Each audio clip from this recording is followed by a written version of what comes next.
एरवी पावसाळ्यात विविध प्रकारच्या रानभाज्या खाणं ही आपल्या सगळ्यांसाठी एक प्रकारे पर्वणी असते।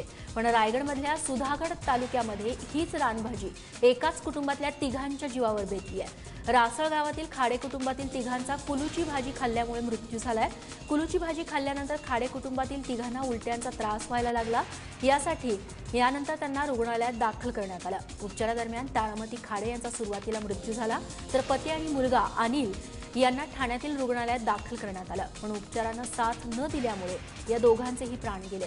त्यामुळे एकाच घरातील तिघांच्या मृत्यूनंतर गावावरती शोककळा पसरली आहे। रानातून कोळीची भाजी म्हणून बोलतात, ती भाजी आणलेली। तर ती 6 तारखेला म्हणजे वडिलांनी घरी केलेली। ती सकाळी आज वडिलांनी खाल्ली, त्याच्यानंतर दुपारच्या दरम्यान आजी आजोबांनी खाल्ली। त्याच्यानंतर मग संध्याकाळनंतर त्यांना त्याच्या उलट्या जुलाब वगैरे चालू व्हायला लागले। आणि नंतर 8 तारखेला संध्याकाळी आजी एक्सपायर झाली। त्यानंतर मग आम्ही पुढील उपचारासाठी आजोबांना कळवा हॉस्पिटल आणि वडिलांना ज्युपिटरला घेऊन गेलो। त्यानंतर आजोबांचं 12 तारखेला कळवा इथे निधन झालं। नंतर मग वडिलांचं काल 17 तारखेला असं झालं।